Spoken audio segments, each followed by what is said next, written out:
And now we will be getting into the world of the NHL, which is mainly just some trades, some fines, and also an injury, a fine or two, a trade, and an achievement for Nathan MacKinnon. The Ottawa Senators center Josh Norris is to be out with an upper body injury for an extended period of time. He will be sidelined with an upper body injury, which was said by interim head coach Jacques Martin, which he said on Thursday. Norris collided with Nashville Predators forward Cole Smith in the second period of Ottawa's 4-1 loss to the host Predators on Tuesday. Quote, "What happened with Josh, I'm hoping and praying it's not too bad," teammate Brady Tkachuk said after the game. He also wanted to say, "Unfortunately, it's a part of the game, and of course, he is such a big part of our team on the ice, off the ice, and in the room. We wanted to win it for him tonight, but unfortunately, we couldn't." Martin said Thursday that he had no additional information. It's too early to know the timeline. Norris, at 24 years old, has 16 goals and 14 assists in 50 games this season after missing the preseason and the first 3 games because of a shoulder injury in training camp. He played only 8 games last season after shoulder injury on October 22nd, 2022. He returned in January 2023 for 3 games before having season-ending surgery. So that being said, best wishes and speedy recovery to you, Josh Norris. So hope it's all well, buddy. Hope you can recover well from this injury. So we have 2 head coaches who got into it with some referees who had basically argued and got into an argument with the referees, not just a few nights ago, as Toronto Maple Leafs head coach Sheldon Keefe and Buffalo Sabres head coach Don Granato were fined $25,000 each by the NHL on Thursday for, quote, unprofessional conduct directed at the officials. And this comes from their team's respective games on Tuesday night, as Keefe argued with referee Garrett Rank and received a game misconduct with 2 minutes and 14 seconds remaining in the third period of Toronto's 6-2 loss to the Vegas Golden Knights. The loss snapped the Maple Leafs' 7-game winning streak. The fact that you're arguing with the refs when the game is nearly over and you're losing by a handful of goals, that's what I call a waste of time now. And he ended up saying, not going there, when asked about how his disagreement with the officials ranked against others in the past. Granato's actions resulted in but for John Granato, his actions resulted in a bench minor at 9 minutes and 1 second of the third period of Buffalo's 3-2 loss to the Florida Panthers. Granato took issue with officials after Sabres forward Zach Benson was whistled for a tripping penalty on Panthers defenseman Nico Mikkola. Brandon Montour scored what proved to be the winning goal on the ensuing 5-on-3 power play. I guess the 5-on-3 power play means that they were already in a power play position of a 5-on-4, and his actions leading to that minor penalty made it 5-on-3. So if you didn't talk smack and talk crap to the referee, your team probably could have had a chance to stay alive and maybe even win the game and not lose by a goal because of your actions.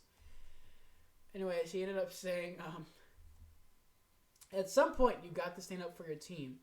You're put in that position as a coach. It's a tough position to be in, but you can't sit and watch. It's stupid that he did it, but it makes sense. Stupid, but makes sense.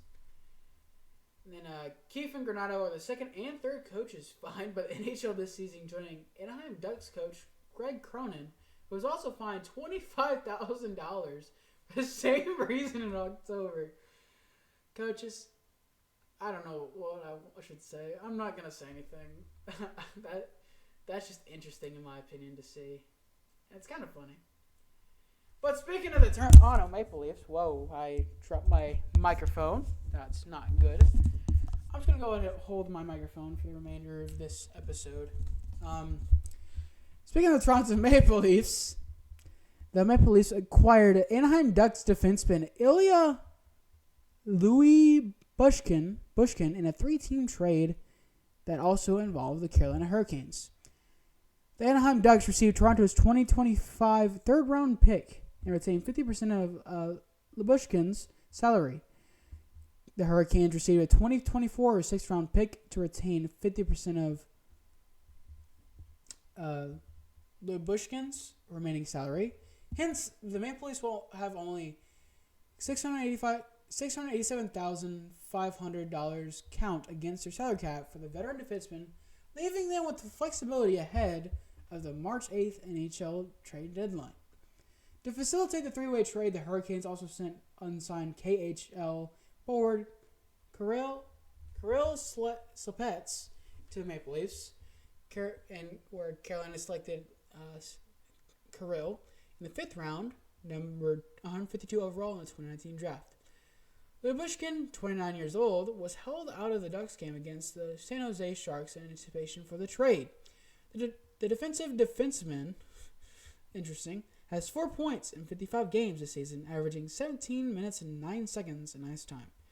He previously played for the Leafs in 2021-22. Their former general manager, Kyle Lewis, acquired him in a trade with the Arizona Coyotes.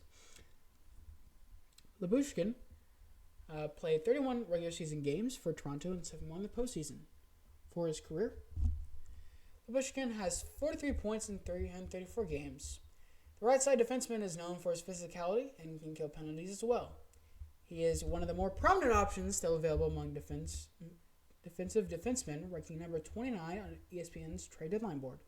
On Wednesday, the Dallas Stars traded for Calgary Flames defenseman Chris Tanev, who we'll be talking about later on, who was arguably the best one available and a player that Leafs had checked in on as well.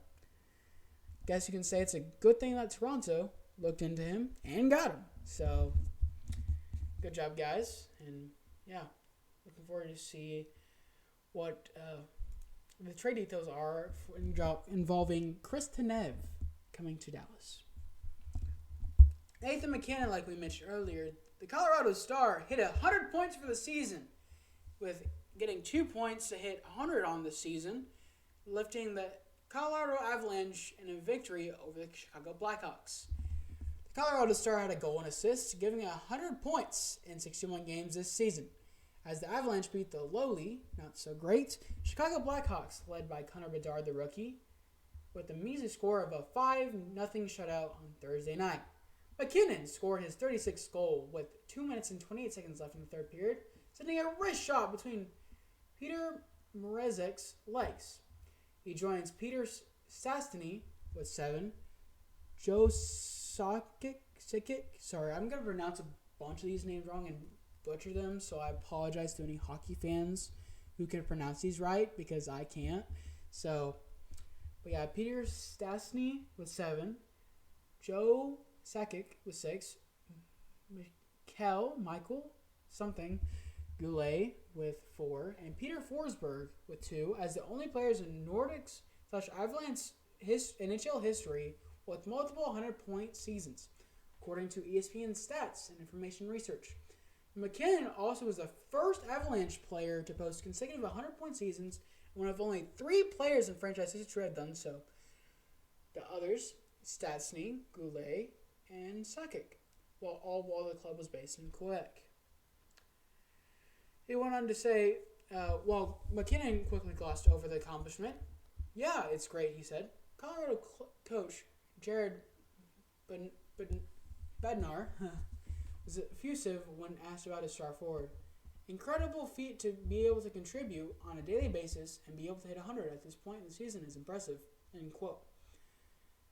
Zach Paris added 2 goals and an assist, and Ross Colton and Devin Toews also scored, with Justice Annunen making 24 saves in his first career shutout in 9 NHL appearances.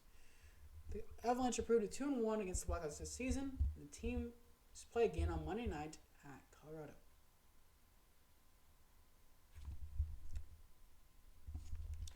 Now, with that being said, for the NHL segment, that will conclude just talking about hockey.